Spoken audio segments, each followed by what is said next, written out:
दोस्तों, हमारे समाज में आज भी पैसों को बहुत महत्व दिया जाता है। समाज हो या घर, पैसों से ही मनुष्य की प्रतिष्ठा बनी रहती है। आर्थिक स्वार्थ मनुष्य को इतना अंधा कर देता है कि उसे कोई रिश्ता, कोई भावना महसूस ही नहीं होती।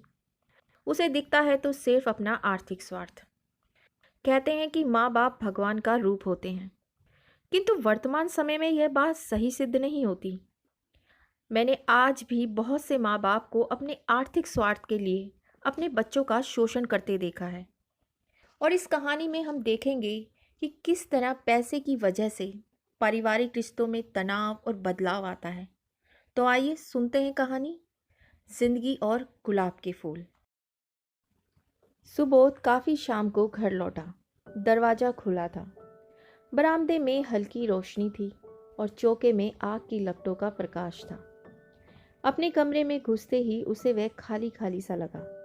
दूसरे क्षण ही वह जान गया कि कमरे का कालीन निकाल दिया गया है और किनारे रखी हुई मेज भी नहीं है। मेज पर कागज के फूलों का जो गुलदस्ता रहता था, वह कुछ ऐसे कोण से खिड़की पर रखा था कि लगता था जैसे मेज हटाते वक्त उसे वहां वैसे ही रख दिया गया हो। उसने बहुत कोमलता से गुलदान उठा लिया। कागज के फूल थे तो क्या, गुलदान तो बहुत बढ़िया कट ग्लास का था। पहले कभी कभी शोभा अपने बाग के गुलाब लगा जाती थी, पर अब तो इधर कई महीनों से यही बदरंग फूल थे और शायद यही रहेंगे। सुबोध ने फिर खिड़की का गुलदान रखते हुए सोचा, हाँ, यही रहेंगे, क्योंकि शोभा की सगाई हो गई थी और उसका भावी पति किसी अच्छी नौकरी पर था। सुबोध ने कोट उतारकर खूंटी पर टांग दिया। आखिर कब तक शोभा के पिता उसके लिए अपनी कुंवारी लड़की बैठाए रखते। सुबोध खिड़की के पार देख रहा था। धूल भरी सांझ, थके चेहरे, बुझे हुए मन। फिर वह माँ के पास आया। उसकी माँ चौके में चूल्हे के पास बैठी थी। वह वहीं पीढ़े पर बैठ गया। कुछ देर कोई नहीं बोला। माँ ने दो एक बार उसे देखा जरूर, पर कुछ कहा नहीं। पत्थर की मूर्ति की तरह बैठी रही, ऐसी मूर्ति जिसकी केवल आंखें जीवित थी। एकाएक सुबोध पूछ बैठा, अम्मा, मेरे कमरे का कालीन कहाँ गया? धूप में डाल दिया था क्या? बाएं हाथ से धोती का पल्ला सिर पर खींचती हुई माँ बोली, वृंदा अपने कमरे में ले गई है। उसकी कुछ सहेलियां आज खाने पर आएंगी।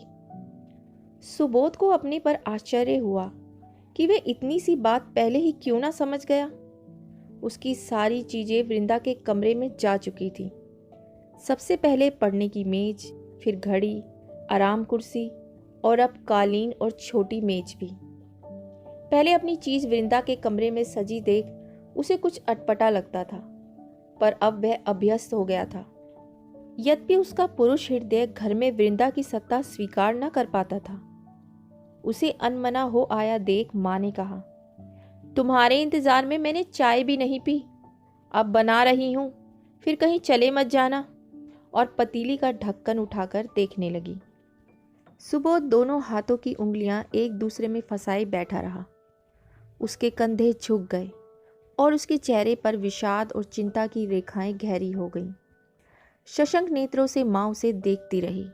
मन ही मन कई बातें सोची कहने की, मौन का अंतराल तोड़ने की, पर ना जाने वाणी ने क्यों साथ न दिया। उसकी आंखों के सामने ही सुबोध बदलता जा रहा था। इस समय उसके नेत्र माँ पर अवश्य थे, पर वह उनसे हजारों मील दूर था। मौन रहकर जैसे वह अपने अंदर अपने आप से लड़ रहा हो। काश सुबोध फिर वही छोटा सा लड़का हो जाता, जिसके त्राश वह अपने स्पर्श से दूर कर देती। पर सुबोध जैसे अब उसका बेटा ही नहीं रहा। वह एक अनजान, गंभीर, अपरिचित पुरुष हो गया था, जो दिन भर भटका करता था, रात को आकर सो रहता था। सुख के दिन उसने भी जाने थे। अच्छी नौकरी थी, शोभा थी। उसके पुराने गहने तुड़ाकर माँ ने कुछ नई चीजें बनवा ली थी और अब वे नए बूंदे और बालियां, हार और कंगन बक्से में पड़े थे। शोभा की शादी होने वाली थी और सुबोध बदलता जा रहा था। दो धुंधली जल भरी आंखें दो उदास आंखों से मिली। उनमें से एक मूक अनुनय थी। सुबोध ने माँ के चेहरे को देखा और मुस्कुरा दिया। शब्द निरर्थक थे। दोनों एक दूसरे की गोपन व्यथा से परिचित थे। उनमें एक मूक समझौता था। माँ ने इधर बहुत दिनों से सुबोध से नौकरी के विषय में नहीं पूछा था और सुबोध भी अपने आप ये प्रसंग ना छेड़ना चाहता था। उसने कहा, देखो शायद पानी खोल गया। माँ चौंकी। 2 बार जल्दी जल्दी पलक झपकाए, फिर खड़ी होकर अलमारी से चायदानी उठाई, उसे गर्म पानी से धोया, बहुत सावधानी से चाय की पत्ती डाली और पानी उडेला, फिर उस पर टिकोजी लगा दी। वह टिकोजी वृंदा ने काढ़ी थी और उसकी शादी की आशा में बरसों माँ बक्स में रखे रही। अब उसे रोज व्यवहार करना माँ की पराजय थी। उससे बड़ी पराजय थी सुबोध की, जो अपनी छोटी बहन की शादी नहीं कर पाया था। टिकोजी पर एक गुलाब का फूल बना था और सुबोध उन गुलाब के फूलों की याद कर रहा था जो शोभा उसके कमरे में सजा जाती थी। उन बाली और बुंदों की सोच रहा था जो शोभा अब नहीं पहनेगी। दूध गर्म कर और प्याला पोंछ कर माँ ने चाय सुबोध के आगे रख दी। सुबोध पीढ़े पर पालथी मारकर बैठ गया और चाय छानने लगा। माँ अपनी कोठरी में जाकर कुछ खटर पटर कर रही थी। जरा देर में ही एक तस्तरी में चांदी का वर्क लगा हुआ सेब का मुरब्बा लाकर माँ ने उसके सामने रख दिया और बड़े दुलार से कहा, खा लो। अपने विचार पीछे ठेल कर कुछ सुस्त हो हंसते हुए सुबोध ने कहा, अरे अम्मा, बड़ी खातिर कर रही हो, क्या बात है? माँ ने स्नेह कातर कंठ से कहा, तुम कभी ठीक वक्त से आते भी हो। रात को 10-11 बजे आए, ठंडा सूखा खाना खा लिया, सुबह देर से उठे, दोपहर को फिर गायब। कब बनाऊं कब दूं? यह दिनचर्या तो सुबोध की पहले भी थी। तब वृंदा और माँ दोनों उसके इंतजार में बैठी रहती थी। वृंदा हमेशा बाद में खाती थी। सुबोध की दिनचर्या के ही अनुसार घर के काम होते थे, पर तब वृंदा नौकरी नहीं करती थी। तब सुबोध बेकार ना था। अब खाना वृंदा की सुविधा के अनुसार बनता था। सुबह उसे जल्दी उठना होता था, इसलिए रात को जल्दी खाकर सो जाती थी। अब सुबोध जब 8:30 बजे सोकर उठता तो आधा खाना बन चुका होता था। जब 9 बजे वृंदा खा लेती तो वह चाय पीता। पहले जब तक वह स्वयं अखबार ना पढ़ लेता था, वृंदा को अखबार छूने की हिम्मत ना पड़ती थी, क्योंकि वह हमेशा पन्ने गलत तरह से लगा देती थी। अब उसे अखबार लेने में वृंदा के कमरे में जाना पड़ता था और इसलिए उसने घर पर अखबार पढ़ना छोड़ दिया था। झूठे बर्तन समेटते हुए माँ ने कुछ कहना चाहा, पर रुक गई। उसका असमंजस भाव कर सुबोध ने पूछा, क्या है? प्याले धोते हुए मंद स्वर में माँ ने कहा, घर में तरकारी कुछ नहीं है। सुबोध ने उठकर कील पर टंगा मैला थैला उतार लिया। माँ ने आंचल की गांठ खोलकर मुड़ा तुड़ा 1 रुपए का नोट उसे थमा दिया और कहा, जरा जल्दी आना, अभी सारी चीजें बनाने को पड़ी हैं। सुबोध कोट पहने बिना ही बाजार चल दिया। यह पतलून वे काफी दिनों से पहन रहा था। कमीज के फटे हुए कफ और कॉलर काफी गंदे थे, पर उसने परवाह नहीं की। पर दोनों हाथों से थैले का मुंह पकड़कर उसमें गंदी तराजू से मिट्टी लगे आलू डलवाते हुए सुबोध को एक झटका सा लगा। उसके पास ही किसी का एक पहाड़ी नौकर भाव पूछ रहा था। उसके चिकट बालों से माथे पर तेल बह रहा था, मुंह से बीड़ी का कड़वा धुआं निकल रहा था। वह भी थैले लिए था और तरकारी लेने आया था। सुबोध अचानक ही सोच उठा कि वह कहाँ से कहाँ आ पहुंचा। अपने अफसर की अपमानजनक बात सुनकर तो उसने अपने आत्मसम्मान की रक्षा के लिए इस्तीफा दे दिया था, लेकिन अब कहाँ है वह आत्मसम्मान? छोटी बहन पर भार बनकर पड़ा हुआ हूं। उसे देखकर माँ मन ही मन घुलती रहती है। जिंदगी ने उसे भी गुलाब के फूल दिए थे, लेकिन उसने स्वयं ही उन्हें ठुकरा दिया। और अब शोभा भी। हाथ झाड़कर सुबोध ने पैसे दिए और चल पड़ा। इस सब के बावजूद उसके अंदर एक तुष्टि का हल्का सा आलोक था कि इस्तीफा देकर उसने ठीक ही किया। उसके जैसा स्वाभिमानी व्यक्ति अपमान का कड़वा घूंट कैसे पी लेता? स्वाभिमान। सुबोध के होठ पर एक कड़वी मुस्कान सी खिल उठी। वाह रे स्वाभिमानी, उसने अपने आप से कहा। उसे वे सब बातें स्पष्ट होकर फिर याद आ गईं, वह बातें जो रह रह कर टीस उठती थीं। सुबोध स्मृति का एल्बम खोलने लगा। हर चित्र स्पष्ट था। नौकरी छोड़कर वह कुछ महीने घर नहीं लौटा, वहीं दूसरी नौकरी खोजता रहा, और जब लौटा तो उसने घर का चित्र ही बदला हुआ पाया। उसकी अनुपस्थिति में वृंदा ने उसकी मेज ले ली थी, और उसके लौटने पर वृंदा ने अवज्ञा से कहा था, दादा आप क्या करेंगे मेज का, मुझे काम पड़ेगा। सुबोध कुछ तीखी सी बात कहते कहते रुक गया। कई साल में घिसट घिसट कर बीए, एलटी कर लेने और मास्टरी बन जाने से ही जैसे वृंदा का मेज पर हक हो गया हो। कोई अध्यापिका होने से ही पुस्तकों का प्रेमी नहीं हो जाता। सुबोध की उस मेज पर अब जूड़े के कांटे, नेल पॉलिश की शीशी और गर्द भरी किताबें पड़ी रहती थीं। और फिर कुछ दिनों बाद माँ ने कहा, वृंदा को रोज स्कूल जाने में देर हो जाती है, अपनी अलार्म घड़ी दे दो सुबोध। सुबोध ने कठोर होकर कहा था, नई घड़ी खरीद क्यों नहीं लेती, उसे कमी है। माँ ने आहत और भत्सरनापूर्ण दृष्टि से उसे देखकर कहा, उसके पास बचता ही क्या है, तुम खर्च करते होते तो जानते। नहीं, मुझे क्या पता, हमेशा से तो वृंदा ही घर का खर्च चलाती आई है, मैं तो बेकार हूँ, निठल्ला हूँ। और झुंझलाकर सुबोध ने घड़ी उसे दे दी। सबसे अधिक आश्चर्य तो उसे वृंदा पर था। अक्सर वे सोच उठता था कि यह वही वृंदा है जो उसके आगे पीछे घूमा करती थी, उसके सारे काम दौड़ दौड़ कर किया करती थी। जब भी उसने चाय मांगी वृंदा ने चाय तैयार कर दी। और अब एक रात जरा देर से आने पर उसने सुना वृंदा बिगड़कर माँ से कह रही थी, काम ना धंधा, तब भी दादा से यह नहीं होता कि ठीक वक्त पर खाना खा ले, तुम कब तक जाड़े में बैठोगी, माँ उठकर रख दो, अपने आप खा लेंगे। उसके बाद सुबोध रात को चुपचाप आता, ठंडा खाना खाकर अपने कमरे में लेट जाता। सुबह जग जाने पर भी पड़ा रहता और वृंदा के चाय पी लेने पर उठकर चाय पीता। बाजार से सौदा ले आता, मैले ही कपड़े पहनकर बाहर चला जाता और जब थक जाता तो खिड़की के बाहर देखने लगता। माँ प्रतीक्षा में दरवाजे पर खड़ी थी। उनके हाथ में थैला देकर वह अपने कमरे में चला गया। कमरा उसे फिर नग्न और सूना सा लगा। जूते उतार कर वह चारपाई पर लेट गया। चारपाई बहुत ढीली थी।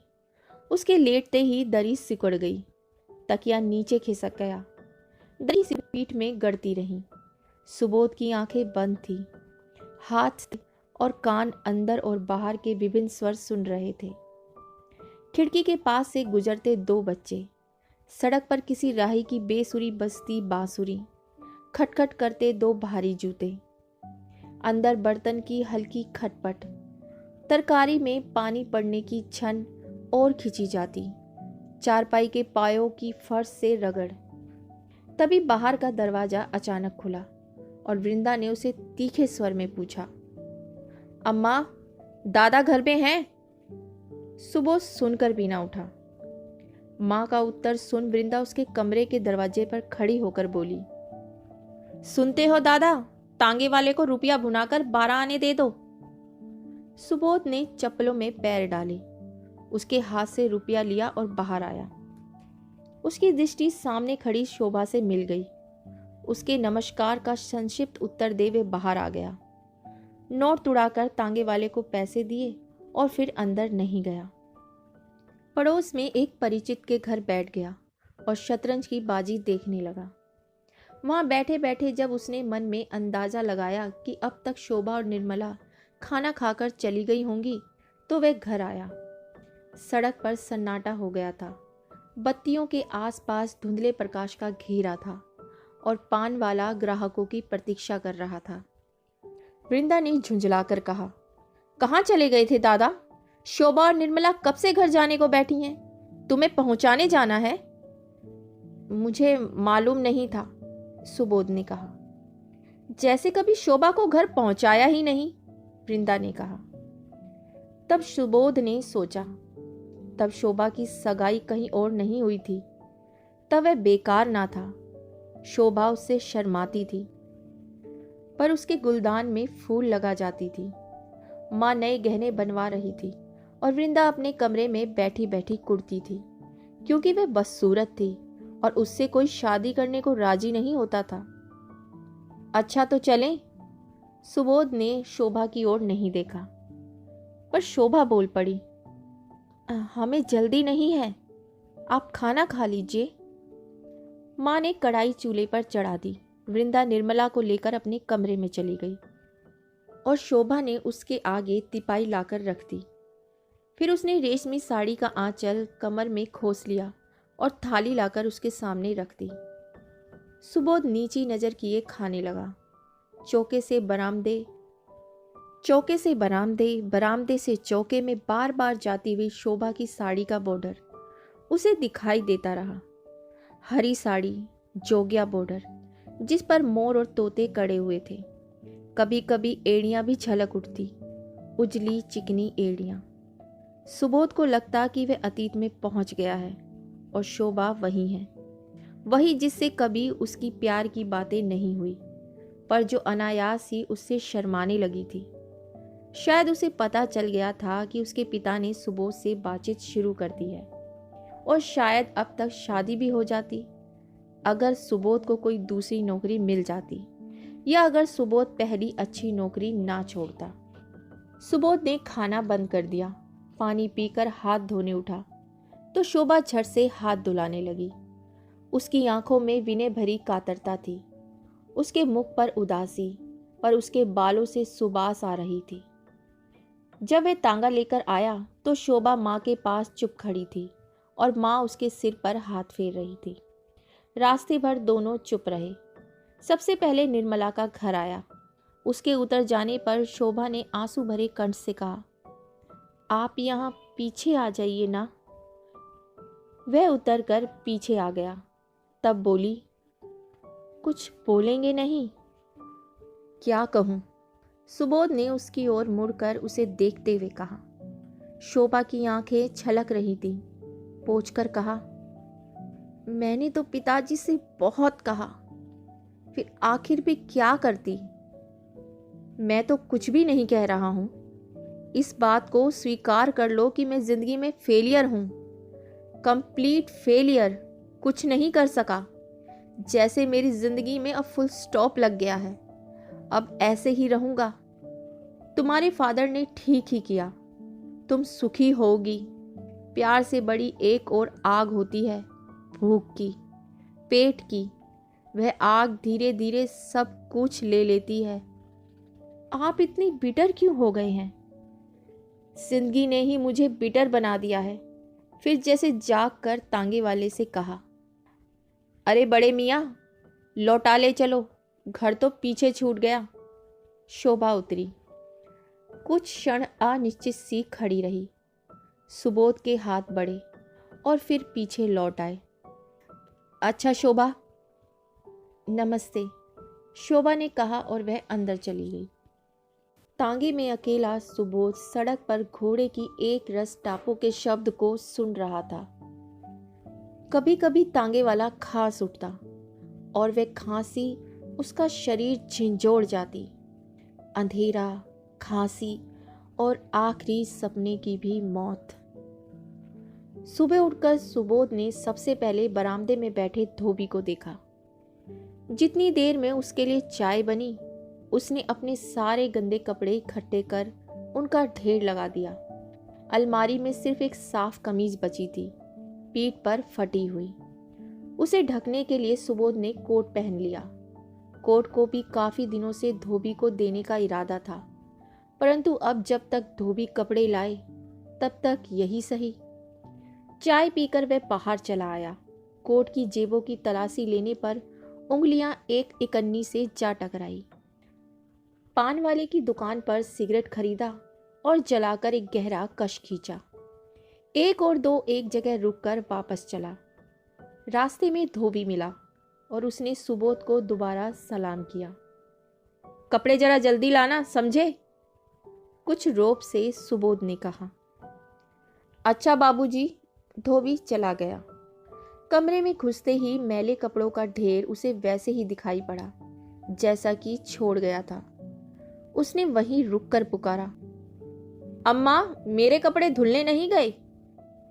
पता नहीं बेटा, वृंदा दे रही थी। उसने कहा भी था कि तुम्हारे भी दे दे।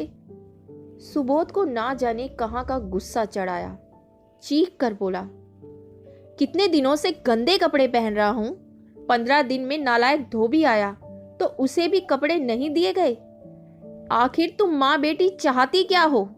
आज मैं बेकार हूं तो मुझसे नौकरों का सा बर्ताव किया जाता है।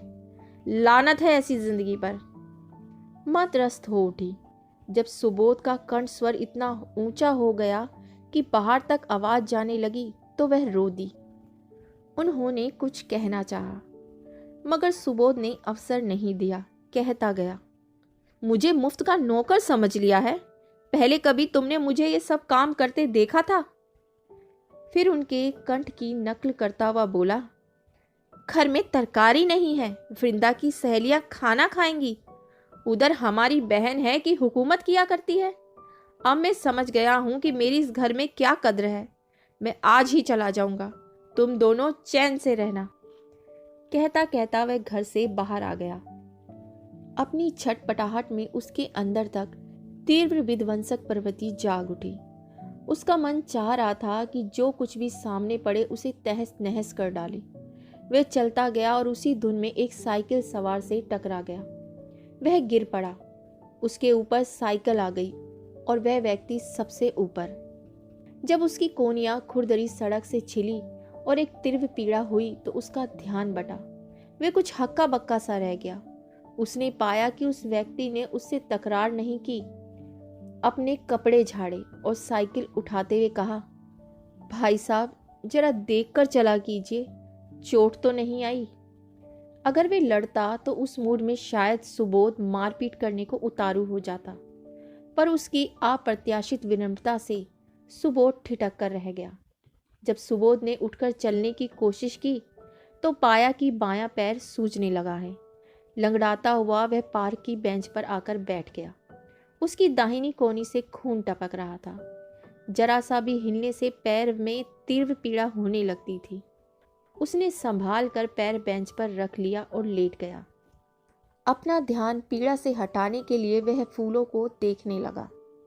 उसकी बेंच के पास ही गुलाब की घनी बेल थी जिसमें हल्के पीले फूल थे। दर्द बढ़ता जा रहा था। उसने हिलना डुलना भी बंद कर दिया था। कुछ देर स्थिर पड़े रहने से दर्द में विराम हुआ तो उसके ख्याल फिर सवेरे की घटना पर केंद्रित हो गए। उसका पैर हिला और दर्द की एक तेज लहर पूरे बाएं पैर में व्याप्त हो गई। सुबोध ने होठ भींच लिए। जाड़ों की धूप थी पर लोहे की बेंच धीरे धीरे गर्म होती जा रही थी और बेंच का एक उठा हुआ कोना उसकी पीठ में गड़ रहा था, पर वह हिला डुला नहीं। आंखें खोलकर सड़क की ओर देखा तो स्कूल के जाते हुए बच्चे, साइकिलें, खोमचे वाले। उसने आंखें बंद कर ली। जब पैर का दर्द कम होता तो कोहनी छरछराने लगती, पर इस आत्मपीड़न से जैसे जैसे कुछ संतोष सा हो रहा था। वह कब सो गया उसे पता नहीं। जब आंखें खुली तो सूरज सिर पर था और बेंच तप रही थी। वह उठकर बायां पैर घसीटता हुआ दर्द सहता हुआ छां में घास पर लेट गया। उस पर एक बेहोशी सी छाई जा रही थी। घास का स्पर्श शीतल था। सुखदायी हवा में गुलाब के फूलों की सुवास थी, पर उसे चैन न था। उसे अचानक माँ का ध्यान आ गया। शायद वह चिंतित दरवाजे पर खड़ी हो। शायद वह उसके इंतजार में भूखी हो। उसने एक लंबी सांस ली और बाहें सिर के नीचे रख ली। दिन कितना लंबा हो गया था कि बीते नहीं बीत रहा था। जैसे एक युग के बाद आकाश में एक तारा चमका और फिर अनेक तारे चमक उठे। सुबोध घास में से उठकर फिर बेंच पर लेट गया। उसके सिर में भारीपन था, मुंह में कड़वाहट, पैर में जैसे एक भारी पत्थर बंधा था। सारा दिन हो गया था पर उसे कोई खोजता हुआ नहीं आया। वृंदा को तो पता था कि वह अक्सर पार्क में बैठा करता है, मगर उसे क्या फिक्र। पार्क से लोग उठ उठ कर जाने लगे थे। बच्चे, उसकी आयाएं, स्वास्थ्य ठीक रखने के लिए घूमने आने वाले प्रौढ़, दो दो चोटियां किए हंस हंस कर एक दूसरे से गिरती मोहल्ले की लड़कियां। पार्क शांत हो गया। हरी घास पर बच गए मूंगफली के छिलके, पुड़ियों के कागज के टुकड़े, तोड़े गए फूलों की मसली हुई पंखुड़ियां। 3 फाटक बंद कर लेने के बाद चौकीदार सुबोध की बेंच के पास आकर खड़ा हो गया। अब घर जाओ बाबू, पार्क बंद करने का टाइम हो गया। बिना कुछ कहे सुबोध उठ गया। दो दो कदम लड़खड़ाया, फिर चलने लगा। हर बार जब बायां पैर रखता तो दर्द होता। धीरे धीरे लंगड़ा लंगड़ा कर वह पार्क से बाहर निकल आया। दरवाजा खुला था। बरामदे में मद्दिम रोशनी थी, चौके में अंधेरा। वह अपने कमरे में आया। कोने में मैले कपड़ों का ढेर था। ढीली चारपाई, गंदा बिस्तर, तिपाई पर खाना ढका हुआ रखा था। सुबोध चारपाई पर बैठ गया और तिपाई खींच कर लालचियों की तरह जल्दी जल्दी बड़े बड़े कोर खाने लगा। कहानी सुनने के लिए धन्यवाद। दोस्तों, यदि आपके परिवार में ऐसा हो रहा हो तो प्लीज़ ऐसा मत कीजिए। अपने रिश्तों को संभाल कर रखिए। रिश्ते बहुत अनमोल होते हैं। एक बार अगर पैसा चला गया तो फिर पाया जा सकता है, किंतु अगर रिश्ते टूट जाएं तो उन्हें दोबारा पाना बहुत मुश्किल होता है। तो इसी के साथ आपसे विदा लेती हूँ और बहुत जल्द मिलती हूँ एक नई कहानी के साथ। तब तक के लिए अलविदा।